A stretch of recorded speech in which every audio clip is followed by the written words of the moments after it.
boyfriend? Your boyfriend? Oh, somebody's getting banished now. Sweet Life of Zack and Cody. Okay, season 2 was definitely off to a great start. If you saw my first retrospective, I covered the first 15 episodes, and it made a lot of changes since season 1. Most notably, the best episode I feel like was the bowling one. The boys' hair got longer, Carrie's hair stayed blonde, and a lot of the episodes were about like the hotel hijinks as well as Maddie and London getting into it at their new school. But now we're taking on a little bit more, as season 2 actually had 39 episodes. And I'm exhausted just saying that. I really feel like you definitely should stay in at least under 30, but I'm not gonna judge them. I guess they just wanted to see how long they can go before the boys grew up. Or Ashley Tisdale had to leave the show.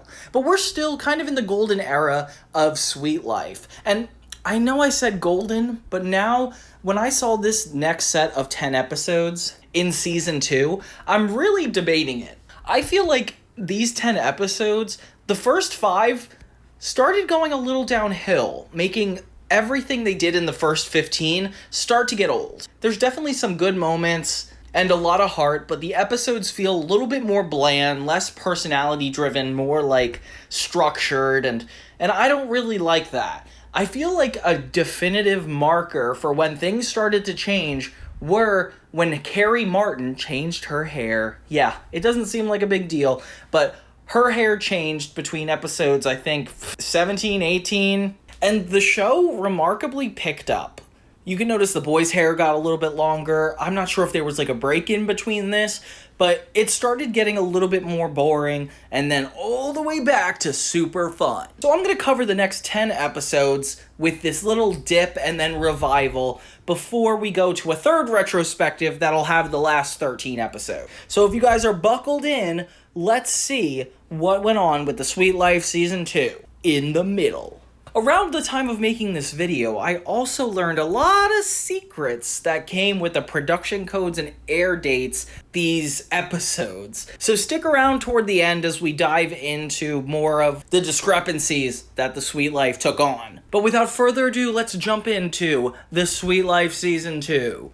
So for Season 2, Episode 16, we have Going for the Gold. Cody's talking about his happy place, which is kind of like a meditation type technique. And they run into Arwen, who is working out all throughout the lobby. Can you imagine getting your entire workout done right in front of all these other people? Like, he clearly doesn't care. Oh my god, and his sleeves are even cut up. That's how you know he's committed to the process. He tells the boys that he's getting ready for the Hotel Engineers Olympics, which, as we all know, is in every hotel all the time, and it's a very popular thing in real world. No, I'm just kidding, guys. That was sarcasm. So he has this big enemy, Irv Wellington. I don't even know. So Arwen and Irv pretty much are against each other to win this Engineers Olympics. It's so funny because it's only a big deal to these two people. Everybody else barely even knows what they're talking about. But I'm a little surprised they even have a whole event for this. Like, it's hard because it's like not just them. It's clearly a hotel thing. In the B-plot, London is actually trying to open up her own small business. Like, she loves fashion, so she's like, okay, I'll open up a business about it. And Maddie is also asking for a raise, so basically both of the girls want something from Mr. Moseby. Turns out to work for both of them when she's like, okay, I'm just going to have to start my own small business with my own money. And it's so funny because apparently like just one of the rings or jewelry she has on her is enough to start an entire small business. London is truly in the 1%. She says she's gonna start it and that she would pay Maddie double what she's making now. So Maddie decides to jump ship and actually go to London's project, which is, where's the loyalty, Ashley Tisdale? Where is it? Poor Mr. Moseby is just gonna watch it as these girls fail. I mean, spoiler alert, but it's not gonna work out. The stakes are risen when Arwen tells the boys about the whole competition, and we learn a little bit more about what it entails. Apparently the winner gets a kiss from Carrie, the plunger girl, which I would hate to be named the plunger girl. Well, then again, I'm a boy, so that would make sense. London and Maddie officially open up their business, and it looks like it's like within the hotel. I kind of like that concept, but I feel like we don't talk about it, which is kind of weird. There is like an entire ritual. Like, this would have required a really in-depth rehearsal as everybody marches into the lobby with their respective hotel names. I like that it's hosted at the Tipton, although I feel like you could have done it somewhere else. Actually, anywhere else would have been fine. Irv is like so convinced he's gonna win constantly, and Carrie is the only one that's like, this is the stupidest thing ever, which kind of makes her look like a bad person. Like, clearly all these people care about this event, and she's just like, yeah, what's going on? So I'm not really surprised. Oh my gosh, her sash says sanitizer for your protection, which is so funny. Okay, I don't know how they come up with all these trials and tribulations for the engineers to go through, but the first one is like a race that Arwen wins pretty quickly. The second competition, they're trying to fix HVACs, and Arwen ends up doing it wrong, unlike Irv. He like is sworn he did it right, but it just doesn't seem to be working out. It's embarrassing. But Irv is just showing off. He's like ready to kiss Carrie. Sweet. Then Zack and Cody realize that he actually cheated. Irv put something in the air conditioner that sabotaged him. They end up trying to sabotage them back, or they try to confirm that he's cheating by going to the next competition, which is going to be in like a bathroom stall, and they find there's toilet paper with hidden instructions on it. So he is going to mess with the competition, and they found it. But when they tell everybody, they do not believe them, and the toilet paper just has nothing on it, which is real mature, guys. They're so embarrassed, and I would be too, but I don't know, Irv is acting so sus, like, I wouldn't be surprised if this was his thing anyway. Maddie and London's shop goes exactly as they thought, really horribly, which I'm confused. Like, I would have loved to see if this worked out well for a second, and then it crashed, but the fact it's, like, bad off the bat is just, it's kind of anticlimactic. Turns out London spent all her money at the store, and it's like nobody else is there. And she insults everybody that comes in, which is low-key kind of funny. But we should not be joking about people's sizes anymore. I feel like that's just long gone, like mentioning people's figures and stuff. Not for me. Mr. Moseby has a talk with her as like why she shouldn't give up, and like she's always stuck to fashion despite the fact she's quit everything else, which is really nice. Like, I feel like Moseby is a father figure to her, and like it's always been obvious, but this is the moment where I feel like it's confirmed that he actually really cares, and it comes from a really genuine place. So London actually decides to give it like one more shot, and even though it doesn't really work out for them in the long run, she's just happy she tried, and I guess I'm happy for her too. Zack and Cody end up trying to get karma with Irv by ruining the elevator so he would lose. He ends up winning anyway. He does this slide across the stairs that just ends up in him falling, which is so funny. And Arwen wins! The boys are able to prove that Irv was cheating the whole time. Arwen gets a kiss from Carrie and faints. And that's kind of how the episode ends. This one was really good because I feel like we see the characters, like where they're going, a lot easier, and there's a little bit of development. Unlike a Nickelodeon show, there's actually a moral to it, and they get consequences for helping Arwen cheat, and Irv gets consequences for cheating. Having an Arwen-centric episode is always so funny, and I'm so happy they did it again. So the next episode is Boston Tea Party, and obviously it has to be this because they live in Boston and we have to talk about historical events. The Sweet Life starts getting a lot more preachy, I would say, in the next couple episodes, but I don't mean that in like a bad way. I feel like they cover a lot of interesting topics, but like focus on the moral lesson a little bit more than usual and more than jokes, which would really separate it from Teen Nick. Like, they're really trying to tell a specific story. In this one, it's kind of about the Boston Tea Party, obviously. They learn that their favorite park, Freedom Park, I guess the name is going to be shut down or torn down, whatever it is. And they both decide to go about it a certain way. Cody wants to write a letter to the mayor and actually try to protest this place getting shut down, and Zack is very anti doing anything about it. He's like, okay, it doesn't really matter. When they notice the photo in the lobby, they see an art piece about the Boston Tea Party. It's clear that the Tipton was a big part of it, so I guess they're trying to rewrite history. And this episode transitions to be about Zack's experience, at first wanting to not have anything to do with the park being torn down, to actually caring about what happens. And it all happens through a flashback, or a flash forward. It's kind of a fantasy about what it would be like if all the characters lived in the era where the Boston Tea Party happened. And it feels kind of like a history lesson, with the character jokes being super funny, like Arwen trying to invent the vacuum, Mr. Moseby having this giant wig. They're able to make it really fun, although I feel like the information they're trying to set out is really boring, so it's like hard to disguise that. And Zack and Cody look like little orphan boys, I swear. They do not look like Carrie is their mother. They look like they are lone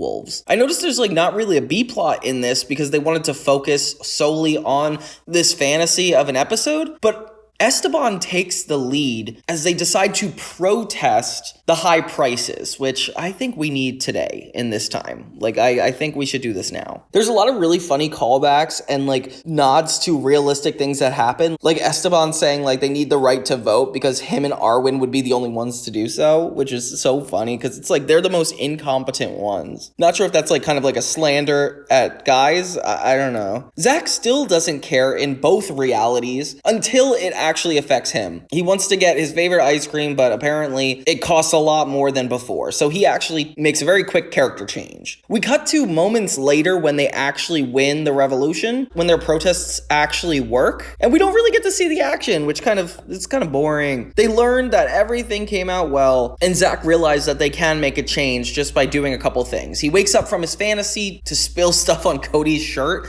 and actually has a revelation about what they should do. Cody's still hyped on this letter he's trying to write to them, which is so funny, while Zack is convinced that they can tell the park that it's a historical landmark, so they decide to protest outside the park. The construction worker is really annoyed at this,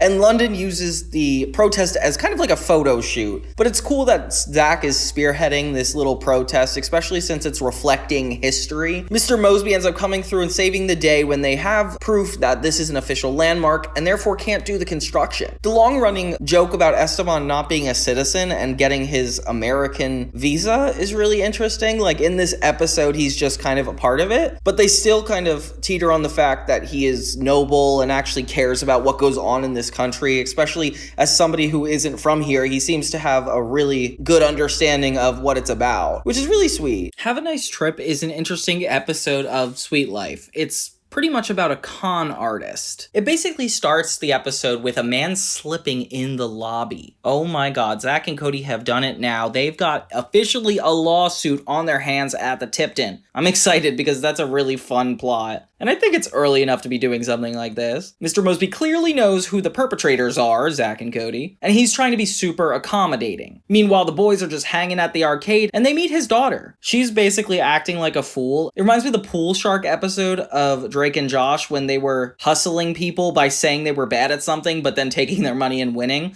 That's kind of what the girl does in this scene. It's funny because she's quiet and sweet, but then she keeps making bets with the boys that they cannot resist. They start getting suspicious of her, and she ends up doing the same thing to Maddie at the candy bar. She asks them to bet candy, and Maddie loses all the candy. I don't know how she has a right to bet all the candy counter's candy to this little girl, or even let her walk away with all of it. But this sus activity definitely leads to some issues. Zack and Cody start to notice that there's something going on with them. Maybe they're not responsible for this injury. They go through the vent system and find the man in the room, which is definitely an illegal invasion of privacy. He spies on his daughter. He learns that him and his daughter are both con artists and are basically playing everybody at the Tipton, which if I were Zack and Cody, I would clap. They kind of got away with it. In the B plot, it's literally just Carrie, Moseby, and Esteban sucking up to the injured man. Of course, they feel super guilty because they are quite aware of Zack and Cody's antics, which, it's true, you're the adults, you should know how this works. Zack, Cody, and Maddie decide they're going to catch them in the act. They release a fly into their room, and it's so funny because it accidentally lands on their own faces. It's so gross to watch this. I hate bugs. And even though it kind of goes haywire, it works. Moseby catches him jumping up around despite his injury. Very sus. Of course, Moseby apologizes, and this is not the case. Cody keeps getting injured worse and worse the more he tries to prove it. And even the mom gets in on this. That's when they get Maddie to dress up like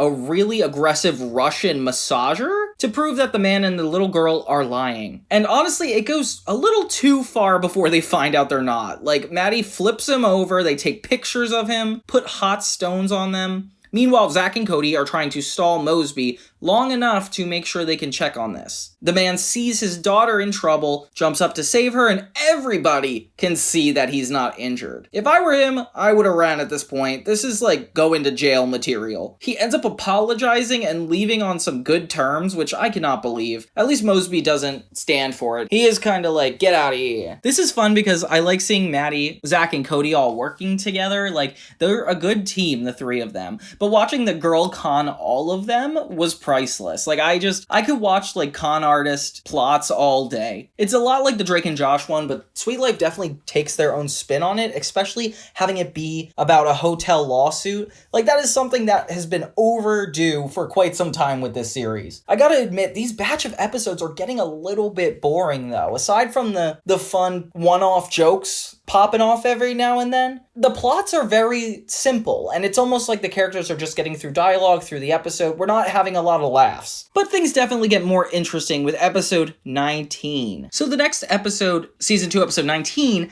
is Ask Zack. This one was really fun, although it's definitely copying Drake and Josh. The whole premise is that Zack is that Ask Nancy type columnist in the school newspaper. But before we get to that, let's kind of break down the episode. So Zack learns he has to do an extracurricular activity. He inserts himself into the newspaper club, which we now are seeing Cody is a part of, and running. I don't know how you're running an entire newspaper at school, and it's only coming up now. This definitely would have affected his time at the Tipton, and we saw none of that. In order to impress a girl, he realizes that joining the school newspaper will actually benefit him in this department. But Cody will not let him join. He's basically like, you are the worst incapable person of pulling something like this off. Bob's on sports, the blonde girls are back, which I'm surprised to see them again. Barbara's the editor, and this is the first time we get to see her. I don't know if you guys remember, but her and Cody do eventually date, because he dates all the nerds, I guess is his thing. In the B-plot, we have basically London can't sleep. I don't know how she ropes Maddie, Esteban, and Mr. Moseby into this, maybe because they all care about her, but she is so spoiled, she is just screaming because she can't deal with it. Zack does not know how to use the Ask Nancy column. I'm gonna keep calling it Ask Nancy, even though it's Ask something else. I don't care. And he uses this as a chance to get a date with the girl he liked earlier. Obviously, Cody has an issue with this, but it makes his column super popular. Next thing you know, everybody at school is using Zack's advice and getting girls like Bob. The side plot is probably my favorite part of the episode, like the whole London not being able to go to sleep thing and how involved everybody gets. First, she calls Maddie in the middle of the night, and we get to see them in the late night hours, which is kind of funny. And her requests are just so demanding, and then she hangs up on her. And then, of course, we get Mr. Moseby on a phone call, and he's really sweet, genuine, and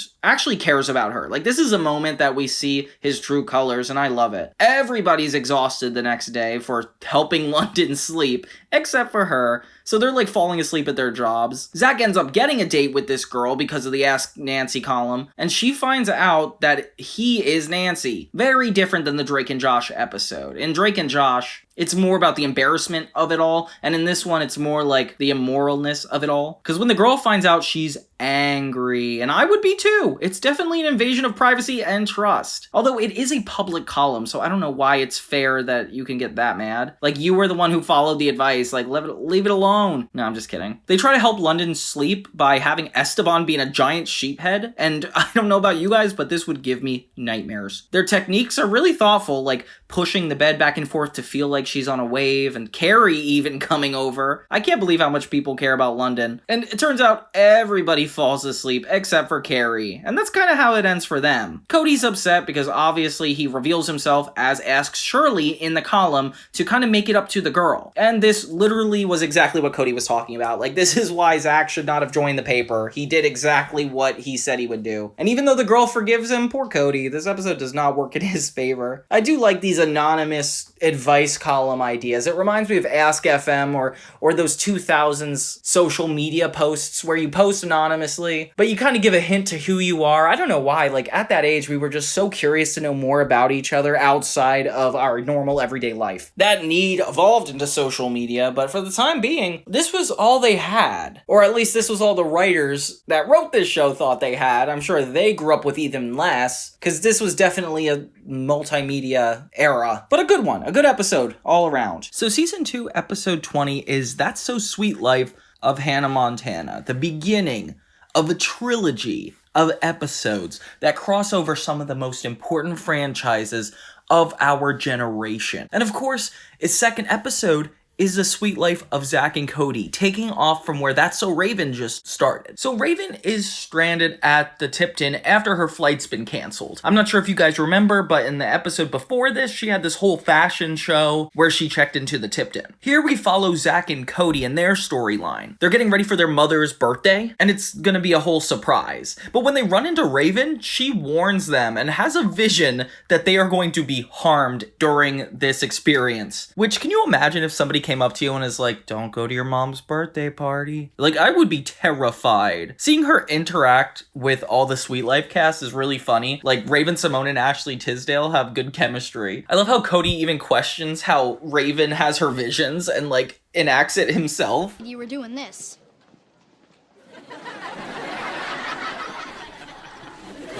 It's really funny when Maddie comes into the picture because Raven, like, fangirls over her, because that means, like, in this universe, London Tipton is super famous, which makes sense because in the Wizards on Deck with Hannah Montana special, that was kind of a similar scenario. The cool thing about this episode specifically is they make the B-plot be about Raven, which is great because it's like we're not abandoning that first episode of this trilogy, unlike the Hannah Montana one, which we'll get to later. But Raven still has a way to go. She basically is like, hey, if I can get London wearing one of my dresses, that would be game-changing for her. Maddie even says she'll help her with this because she's so close with London, which is true. London takes advantage of her a lot, so I feel like Maddie can at least get this one favor from her. The boys deter their mom from thinking they're planning anything for them, and Cody takes this burden through the rest of the episode, the whole vision thing with Raven, and he becomes super paranoid. There's an episode in season 3 where he also becomes like a germaphobe, and that's what this kind of reminds me of. This is also one of the first times I feel like I saw London talk to her mirror, and it shouldn't be so game-changing, but it definitely sets the tone for how rich she is for the rest of the series.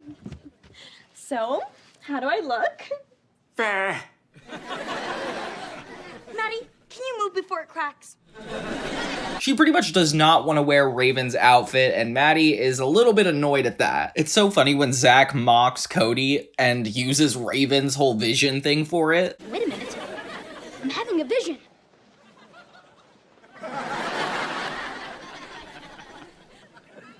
It's someone taking your $5 you left on the dresser. Who? Me! Arwen comes on in this crossover, and I wish he got to meet Raven. Everybody at the Tipton is essentially getting ready for the surprise party for Carrie. Zack is trying to keep things straight, while Cody is still freaking out about what could possibly happen to him. Maddie actually uses Esteban to help her sneak into London's room and switch the tags of the dress she's supposed to wear with Raven's dress. And if I were Maddie, I wouldn't go this far for a stranger, but I guess it's thoughtful. I love Esteban being her right-hand man, though. Like, he is really funny in this stuff, but I do wish they incorporated Raven a little bit more, or Hannah Montana. Like, this is a crossover special, and right in this moment, it doesn't really feel like it. Although there are some funny jokes in this scene. To get Cody to calm down about the superstition stuff, Zack is essentially like, let's switch clothes, so if anything were to happen, it would happen to me. Which is kind of genius, actually. They get to the surprise party, and everybody's getting ready, and Cody and Zack look super unnatural in each other's clothes. I can't believe it took them this long to do a plot like this, like representing one another like you're twins. Like, that should be a whole plot point. Raven doesn't know Carrie, nor does she understand that there's a surprise party going on for her, so she is not informed about this. So when she walks into the party, everybody cheers, but it's an accident, and she thinks it's for her, which is so funny. Look at her basking in this glory. I'm just happy she's in the episode more than like 2 seconds. The whole surprise is ruined, and Carrie just walks in on it, and everybody has to have a delay in their surprise. She's so happy that she cries, which is so sweet. As they sing the copyright appropriate birthday song, Arwen's present to Carrie is this giant vacuum-like robot, and it starts to attack the whole party, even cornering Zack into the cake. So they cleverly avoided the vision that Raven set out. I love how it's a That's So Raven style plot in the Zack and Cody universe, because it makes it a lot more unique and a reason to actually justify this special. Like, Zack and Cody wouldn't do this as a normal episode, and that's how you know it kind of takes on its own identity with this other property. That's the way to do it, guys. Like, make it something new. Give our Sweet Life characters our That's So Raven plot lines. Although I wish that That's So Raven's friends were involved in this in some way. Like, it's just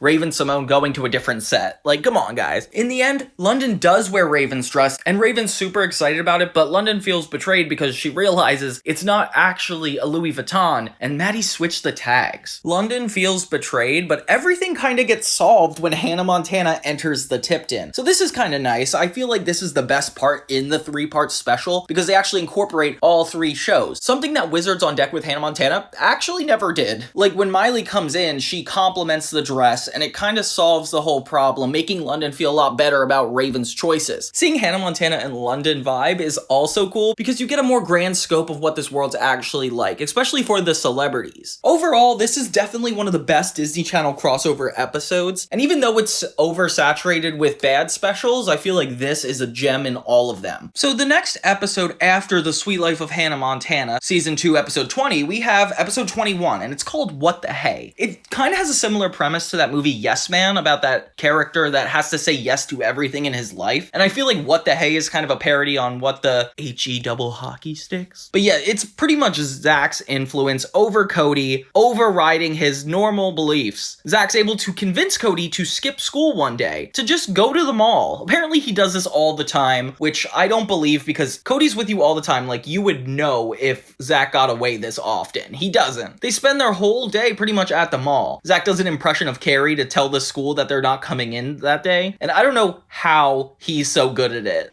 Hello, this is Carrie Martin.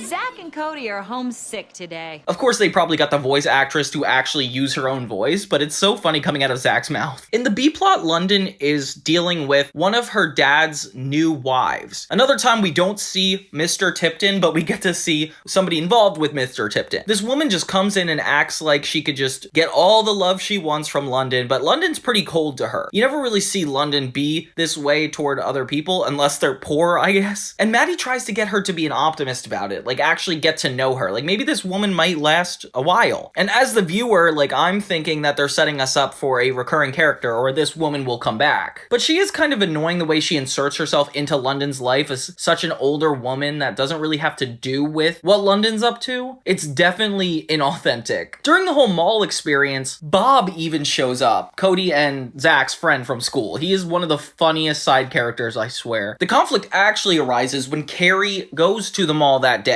So Zack and Cody essentially have to hide from their mom. London and Maddie and Mr. Tipton's new wife go to the mall too, so it kind of brings both A and B plots together, which I really like. So it's like everybody's at the mall this episode. Zack and Cody find the perfect way to kind of hide, because apparently MTV is like recording some kind of music video and they need people in it. So they volunteer themselves to be a part of it. I don't know what this band is, but it feels like a parody of like Paramore, and I wonder if they're real in real life. Zack and Cody essentially try to blend into this video, but they do a really bad job about not getting noticed. Of course, Carrie figures it out. Surprise, surprise. She's even mad at Bob. Cody has a little speech about how he needed this day, and he's so tired of the expectations of being a straight-A student, and even kisses the backup singer, which that cannot be legal. Or sorry, not the backup singer, the lead singer of that band. But yeah, you feel good for Cody because it was definitely a positive episode for him. And Mr. Moseby and London get to finally tie up their loose end by talking about Mr. Tipton's wife, and how London should give her a try, just for her own personal benefit. Like, she would gain a lot from just meeting another person and getting to know her. So yeah, What the Hey is definitely a fun episode. Then we have A Midsummer Night's Dream, and I love the episodes that involve the characters being in a play. I just saw it in Jimmy Neutron. I just saw it in Wizards of Waverly Place. I even saw it on Zoe 101. I can't believe how many shows dip into the theater aspect. It's probably because all the writers have a background in the arts and want to talk about theater. I personally don't relate to this, even though I write musicals, put them out on Spotify, and you should probably listen to them. This episode's infamous because we have the famous Selena Gomez, and something that none of the other play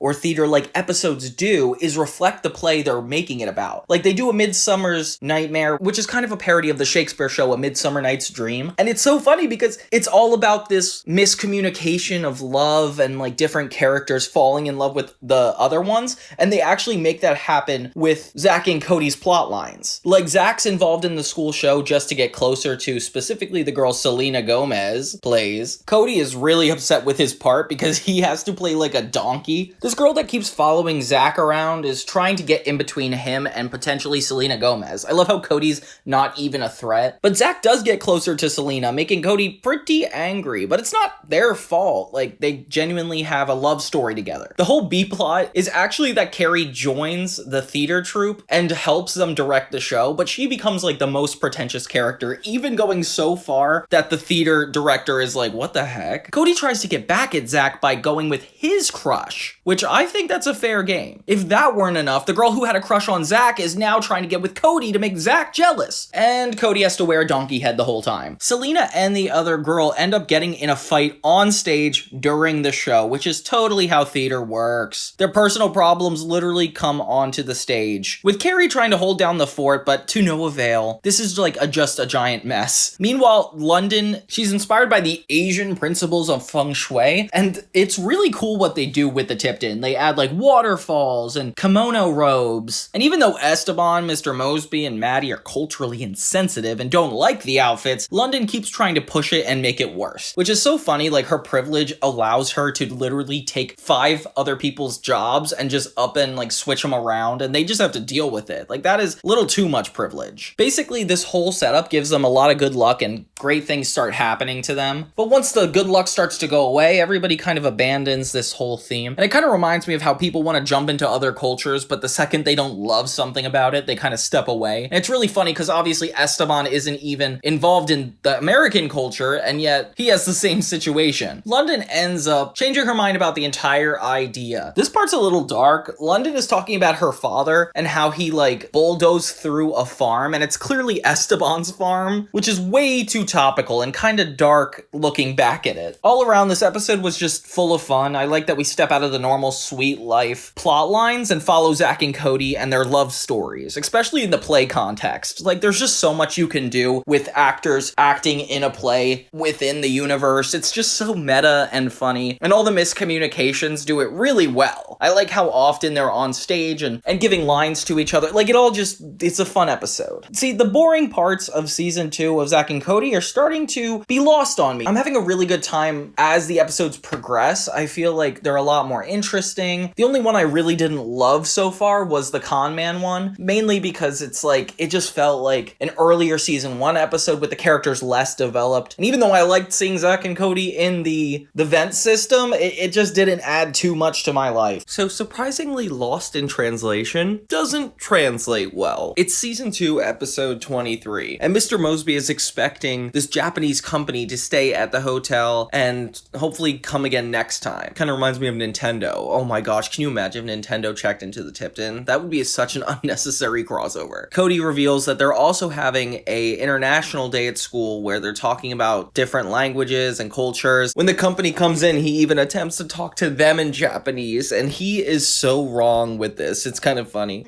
Boku no pants no naka ni hachi no suga.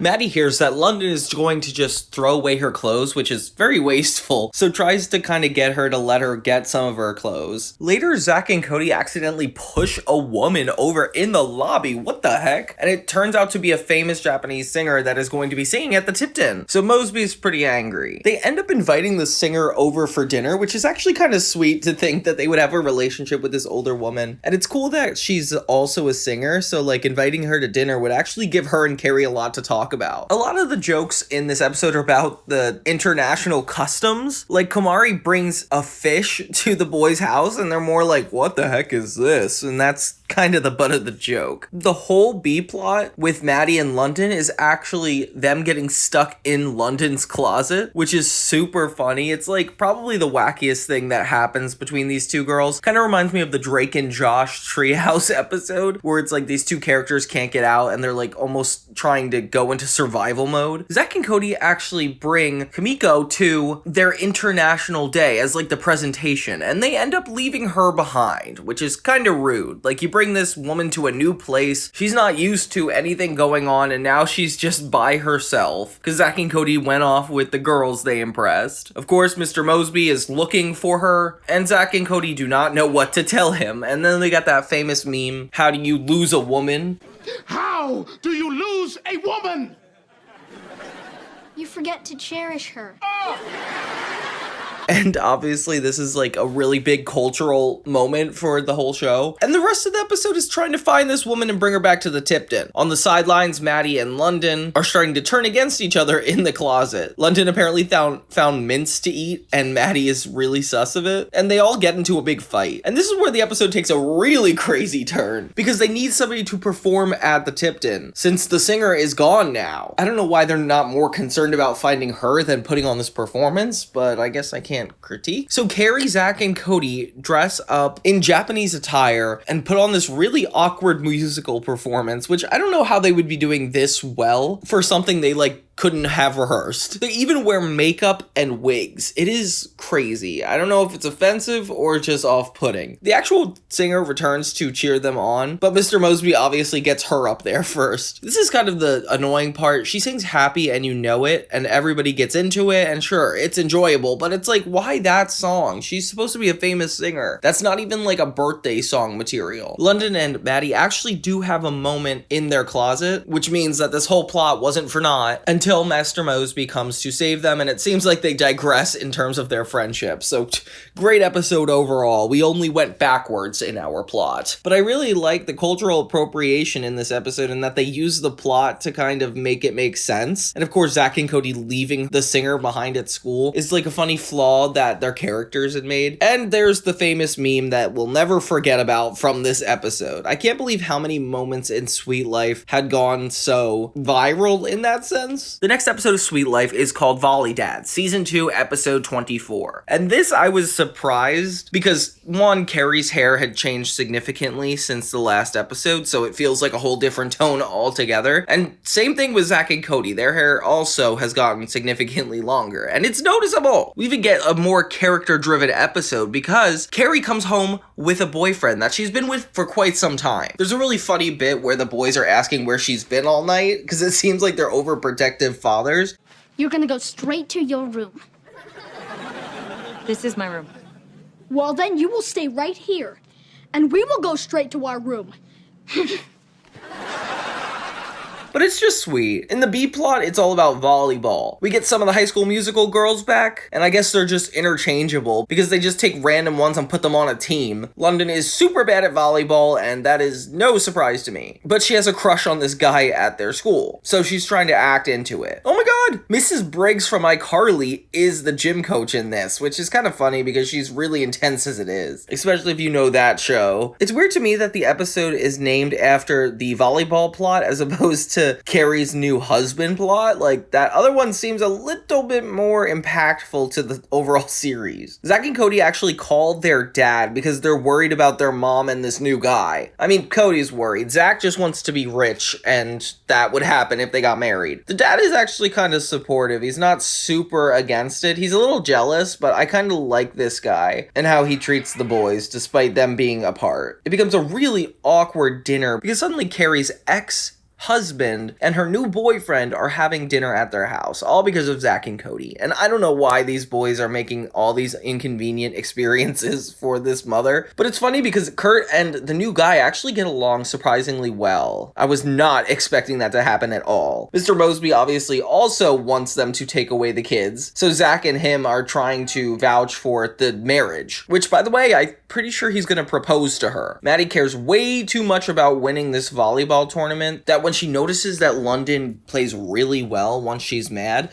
and she decides to kiss the guy she's into to help her win the game, which is super shallow, Maddie. I didn't know you were willing to go there. I also didn't know London would be this good at volleyball. She tells London what she did as like kind of like a badge of honor, and London is no doubt offended that Maddie used her like that. I love how Maddie just says out loud that she used her, and they're both kind of like, oh, I guess that doesn't sound too good. But it's good because it feels like London's always the one with the flaws, but now Maddie is actually also taking some of the flack. Like, I feel like it adds a lot of balance to their dynamic. Not enough to justify naming the episode after them, but you know what I mean. Meanwhile, Carrie goes on a dinner with this new guy about to be proposed to, and Cody is still not over the fact that he doesn't think that they're right for each other. So he sneaks in through the vent with an attempt to sabotage this proposal. Of course, his dad meets him there and kind of talks him down from this. I love how you could see literal LED lights in the vent system just to light the characters. Like, of course, in real life, it would be super dark and you couldn't see anything in there, but it's just so cheesy. I never noticed it. Mr. Moseby actually tries to put on the ring before this man proposes to Carrie, and it gets stuck. And I did not expect Mr. Moseby to be the one to raise the conflict here, but it's actually really funny. The man has to propose with Moseby, essentially, who's wearing the ring, but Carrie doesn't even say yes. So Cody just realizes that this whole thing is out of his control anyway, and even if his mom doesn't want to do something, she's not gonna do it, and that it's not really his business. But it's sweet that, you know, they cared about her enough to worry about this guy. Maddie and London finally make up, and this whole episode feels like it's like bringing the pace back in the show. Like, I feel like not only is it funnier again, but there's actual real stakes to deal with. All around just a good time. In Loosely Ballroom, which I don't understand what that's parodying, we have a dance episode, kind of like how iCarly had a dance episode, Drake and Josh had a dance episode, and now the other channel's doing it. It's just weird to me. It feels like they're trying to recreate the magic of that dance number they had when they did the commercial in season 1, but it's not as memorable because it's more intentionally planned. Zack and Cody, I guess, are dating the French twins because they come into the hotel together and they see Esteban already prepping to enter a dance contest. He's really big on ballroom dancing and really good at it too. He really needs money for his sister's quinceañera, so it's important that he comes in first place for this competition. One by one, people start to take his class to kind of pity him, but he's okay with it. Like London and Lance, even Carrie, and an old man guest star with his nurse join. When Mr. Moseby tells them that there's going to be a competition for this, Esteban realizes this is his way of fully getting on board. So he just needs a whole team. Thus, everybody in the circle is going to be on the team, including Mr. Moseby. Zack and Cody are practicing dancing at home, and it's funny how committed they are to this. Like, I like how when there's a character that's not super involved in their lives, they like go out of their way to help them and be a part of their lives. Like, it makes it really sweet. Esteban even brings in another dancer, making another woman jealous because she wants to dance with him. But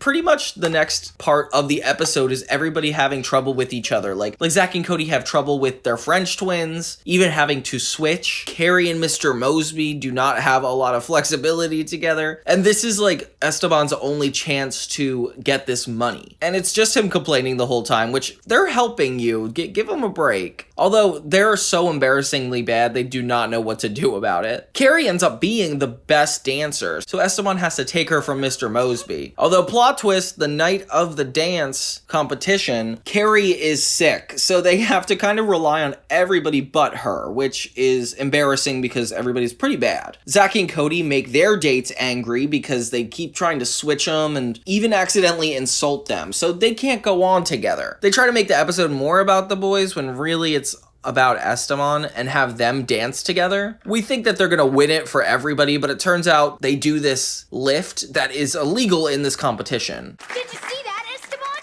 We did great. I mean, the lift was awesome. Yes, but lifting is illegal.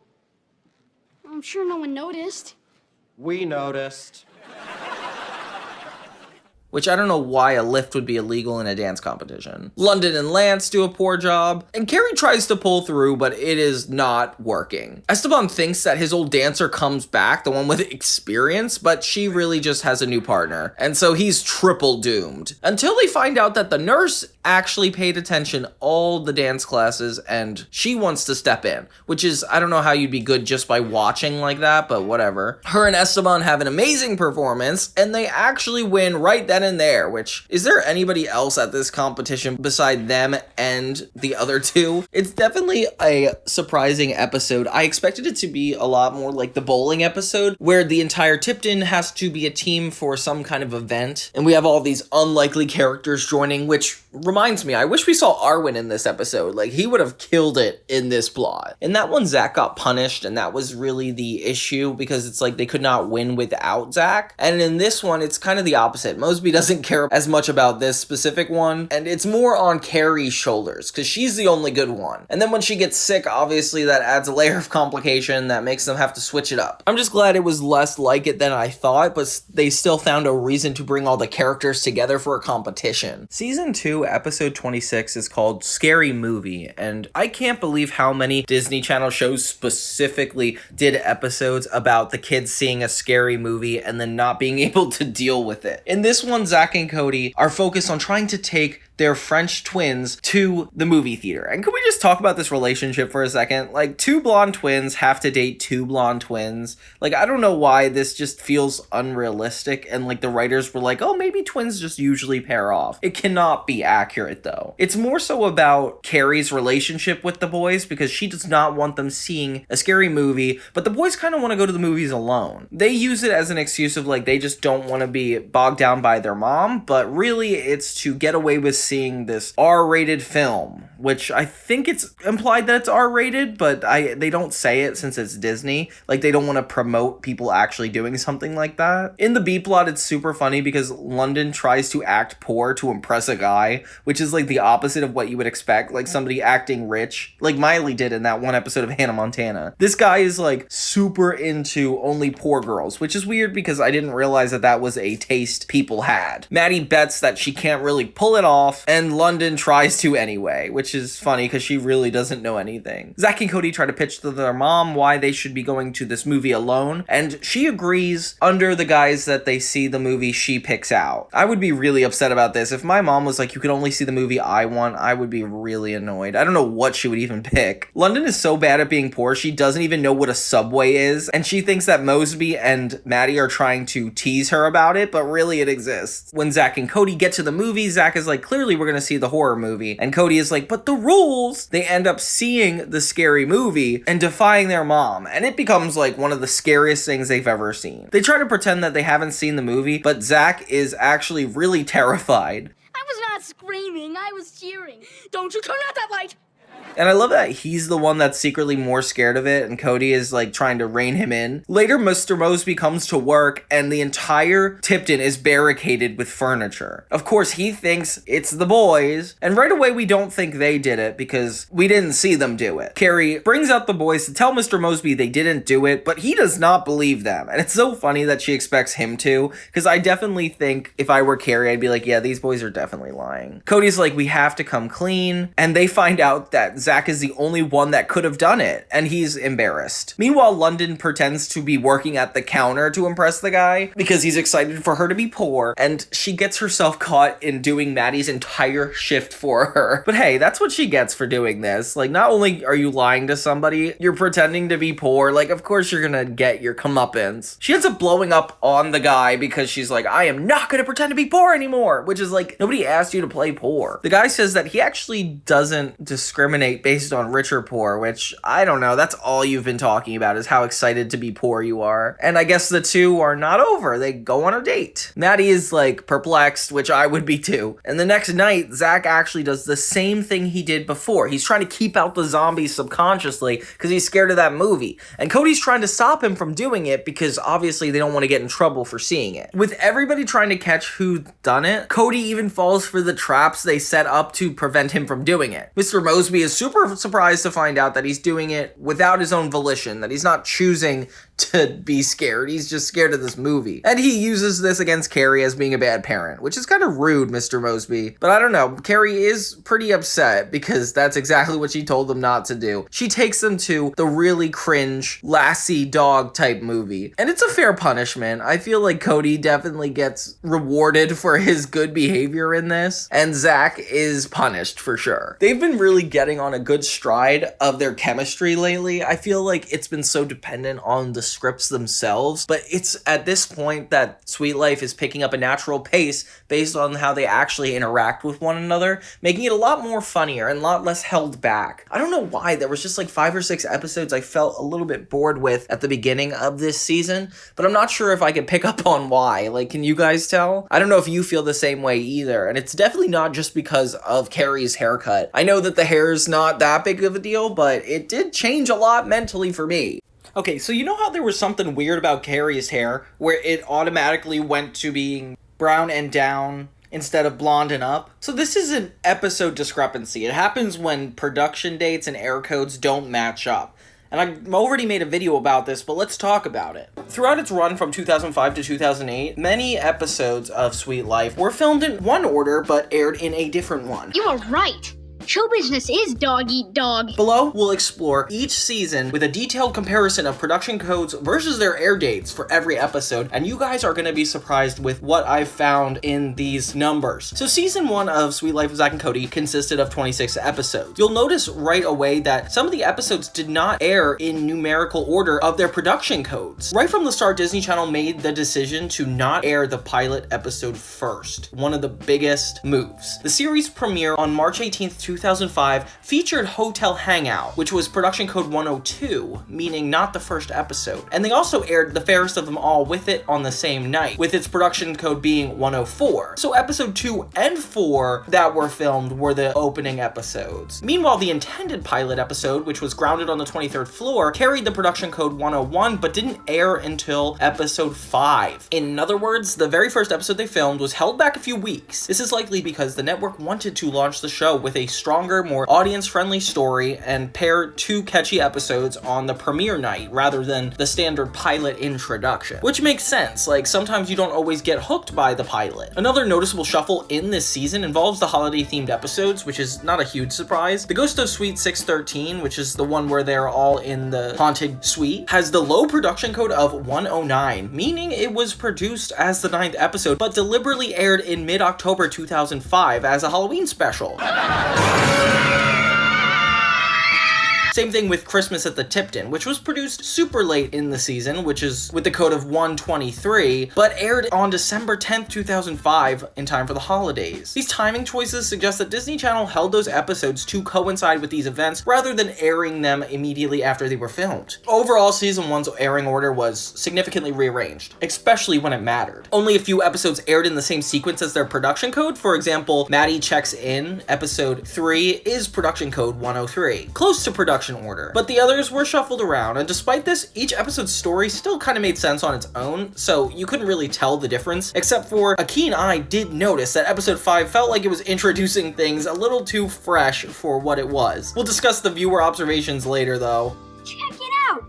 A stretch SUV limo! In season 2 of Suite Life, we have 39 episodes. It was pretty supersized in terms of the amount on any TV show. Holy cow. And the trend of airing episodes out of production order continued. So it saw some of the most significant airing shuffles, especially compared to the first season, often driven by the Disney Channel promotional events. The season premiere was not the first episode produced. Odd Couples is the first to air, which had the production code of episode 3, meaning that 2 episodes with the earlier codes, 1 and 2, were actually held back to air as 2 and 5. Oh, this is terrible. What a tragic mistake. Are you gonna want your money back? In fact, French 101 was the premiere episode, even though it only aired a week after Odd Couples. Free Tippy actually aired a month later, which was episode 2. Disney clearly rearranged the early running order, likely choosing Odd Couples since it was like a stronger opening with the comedic beats of being in the closet and of Zack and Cody fighting and in the closet. Like, it was just really funny. People, you're in a closet. What more can you do in here? Room service. I should have known. In March 2006, Disney staged a special programming stunt by airing 5 new episodes in 1 week, a Suite Life event where an episode premiered each day. So during this week's episodes 6 through 10 of season 2 aired on consecutive days, and their production codes were 205, 206, 212, 214, and 213. Clearly out of numerical sequence. The network likely cherry-picked a lineup of episodes that could run back-to-back for its promotional impact, disregarding the production order. Like Mr. Moseby's Big Brother, that was the production code of 212, and Books and Birdhouses was 214. They must have been rushed to air as part of this week-long event. They must have just been ready earlier, since it was a lot later in the season. This demonstrates how scheduling and ratings really took priority over chronological order. Midway through the season, Disney Channel even aired one of its most ambitious crossover specials, That's So Sweet Life of Hannah Montana, and if you've seen this channel, you know how I feel about it. Don't hurt yourself. It was a 3-part crossover involving That's So Raven, Sweet Life, and Hannah Montana. The Sweet Life installment is season 2, episode 20, and carries the production code of 218. It aired on July 28, 2006 as a part of a one-night event crossed over all 3 shows. Naturally, this episode had to air on that specific date to line up with the other series, regardless of where it fell in the production code. Indeed, its code 218 indicates it was produced in the middle of the season 2 cycle as a 2-part episode, The Sweet Life Goes Hollywood, one of the only double episodes of The Sweet Life, which we talked about in my double-length episode video. These 2 episodes, listed as 36 and 37, were actually the production codes with 238 and 239, which means they were the season finale produced episodes. Interesting enough, Disney Channel chose to air both parts on the same night, which is kind of weird for like that cliffhanger momentum, as an hour-long TV movie style presentation, which we all knew it was just an extended episode. This was before the season's actual end. A few regular episodes followed in May and June, kind of like what they did with Drake and Josh when they aired the finale and then 2 additional episodes. It's ridiculous. But the actual season finale was on June 2nd, and it was called Aptitude, and had the production code of 233, which means it came way earlier. So it definitely didn't air in the order it was filmed. They just wanted to fit the scheduling strategy. They probably put that at the end because it felt more like an epilogue to season 2 after the big Hollywood special, and I mean, it makes sense since it was produced earlier. Throughout season 2, we also noticed a bunch of small shuffles, like Have a Nice Trip, which was episode 219, aired as 18, which is not that big of a deal. I don't believe it. I know. And Scary Movie, the horror-themed episode of 228, was aired in October, which, of course, and many of the production codes of 220 to 227 aired after it. And the pattern was pretty clear. Disney Channel often would choose the air date and thematic timing, but none were as bad as season 3. So season 3 started off more straightforwardly, but still featured scheduling swaps as it progressed. In the premiere episode, Graduation, it was the first one produced, airing in June 2007. It has Zack and Cody graduating from middle school, which sets the stage thematically for the 3rd season and kind of what they go through. But the next few episodes jumped ahead in production order, like the superhero spoof episode Super Twins has code 305, but it aired as episode 4 before Who's the Boss, which was 304. In fact, episodes 4 and 5 are a small swap in production order. This kind of minor reshuffle wasn't that big of a deal, and they just wanted Super Twins to fit in that When You Wish Upon a Star night. One really interesting case is Lip Syncin' in the Rain, which had the production code of 318. It was produced much later in the season, and yet was pulled up to air early 2007 as episode 9. Its title and content suggest the musical theme storyline, like the parody of the Singin' in the Rain with a lip sync contest, must have been intentional to match up with High School Musical 2, which was releasing in mid-August. With the Sweet Life episode airing on August 12, 2007, Disney Channel was gearing up for a full promotional sweep. It is possible the network wanted to ride the wave of musical hype and showcase the episode of Sweet Life with cross-promoting the High School Musical. This is a good rating strategy. Being able to capitalize on a trend or tie-in, oh my god, it was definitely iconic at the time. As with the previous seasons, the Halloween episode of season 3 was timed for October. Arwenstein, a Frankenstein-inspired haunted tale named after the character Arwen, with the production code 313. And it was held to October 6, 2007, lining up with Disney Channel's Halloween program, of course. A great costume. Just be creative. Oh, like Carrie, the hopelessly haggard housewife. Great costume. I just went out for a jog. Why would you jog in your costume? A few episodes, 311 and 312, were filmed earlier and ended up airing after Arwenstein, but it's because the network had to prioritize a spooky season. Toward the end of the season, which is the end of the series, we see the finale episodes. They aired slightly out of order once again, probably to give a little bit more of a satisfying conclusion and bridge into the Sweet Life on Deck they would inevitably make. The series' final storyline is Mr. Tipton Comes to Visit, where the reclusive owner and London Tipton's father finally appear. It's a big moment for the show, one we've all been waiting for since the beginning of its run, and its production code is 321. So it was the last episode broadcast, for sure.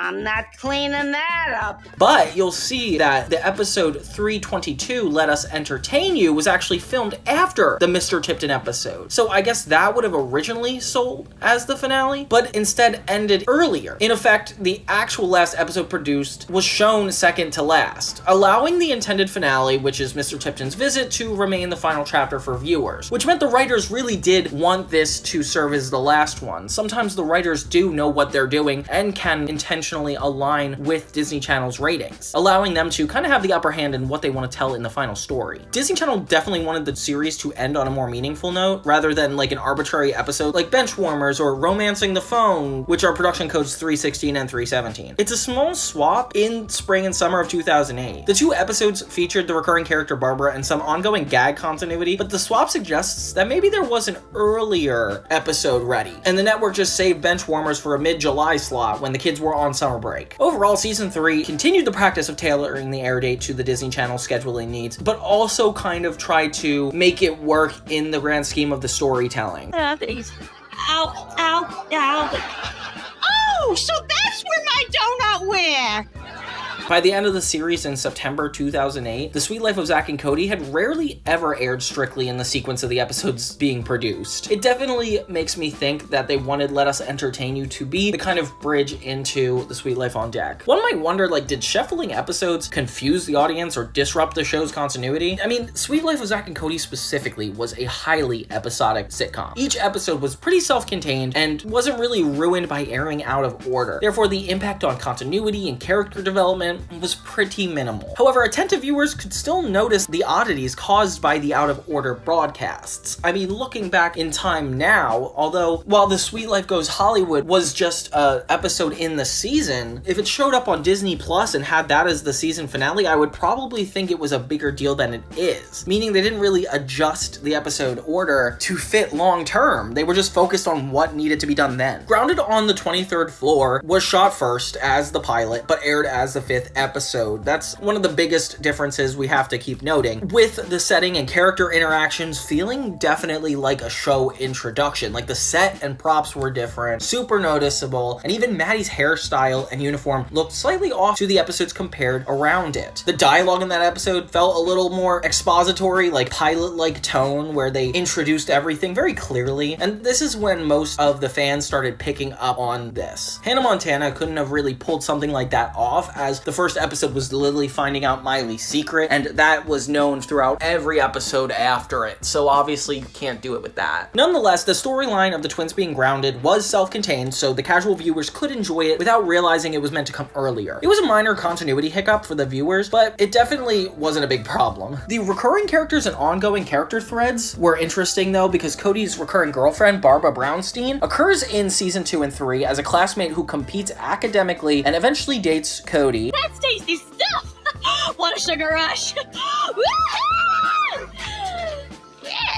But in the aired order episodes, Barbara's final appearance was Benchwarmers, where she participates in the cheerleading storyline. If you look at the production codes, the last episode Barbara filmed was Romancing the Phone, before Benchwarmers, according to the series records. She pops up in a few episodes, and Benchwarmers is simply the last time we see her, but behind the scenes, the episodes were shot in the opposite order. Obviously, this didn't create any storyline inconsistency, but it's more of like a trivial fact. It does illustrate, though, how character arcs, and even minor ones, can be shuffled. If the writers have intended Romancing the Phone to be Barbara's goodbye, that plan was altered when Disney scheduled Benchwarmers to air later instead. So because The Sweet Life doesn't exactly have a serialized plot, Barbara's slightly out of order send-off isn't that jarring in context. There were a few tiny discrepancies, like the introduction of the new character Nia, Mr. Moseby's niece. It was done to fill in the absence of Maddie in some of the episodes, and since Ashley Tisdale was filming High School Musical 2 for part of season 3, Maddie, who was the main character, doesn't appear in a lot of episodes. The show's writers explained Maddie's absence by having her character off at camp for a while. Disney aired those Maddie-less episodes interspersed with the ones where Maddie does appear rather than clumping them all together. The scheduling meant that viewers wouldn't go too many episodes in a row without seeing the familiar character. In fact, Ashley Tisdale appears in only about half of season 3's episodes, so she was absent for 11 out of 22 of them. By spreading out the episodes she filmed across the season, the network maintained the feeling that Maddie would pop in and out now and then, preserving the series continuity. continuity, while fans of the longtime series know that she was in every episode before. The show was definitely really flexible and made it work overall. From the audience perspective, most would not have realized that the episodes were out of order until you noticed the visual differences that followed production news. Disney Channel did a great job of ordering shows that did feel natural when it had to do things like this. Overall, it was a really crazy, eye-opening experience to see the original intended Sweet Life episodes, and it makes me really curious about more behind-the-scenes facts. As I'm diving more into Sweet Life of Zack and Cody, I am kind of amazed at how they made the show work so well, not only with Dylan and Cole Sprouse's chemistry, but making the other actors work as well. Like Drake and Josh did just as good with the comedy duo as the title character, but lasted for like 60 episodes, as opposed to Sweet Life, who aired for 85. A really, really successful run. But what did you guys think of this episode order? Does it feel unnatural, or is it weird? I don't know. Please comment below if you guys ever noticed any of this. Like, it's so hard to note, but you know what I mean. Thank you guys so much for watching Johnny 2000. I really appreciate all the time and effort you guys have put into paying attention to my videos, giving me notes and ideas back. Like, I feel like the channel is growing with you guys, and I really, really appreciate that. So now that we finished all 10 episodes in reviewing, I'm gonna get started on the next 13 to finish off this season. I hope you guys enjoyed specifically my Sweet Life stuff, because it's been a lot of fun making it. If you don't know already, Johnny 2000 is available on Spotify. You guys can actually listen to a lot of these episodes in audio form, in case you listen to it at work or walking home.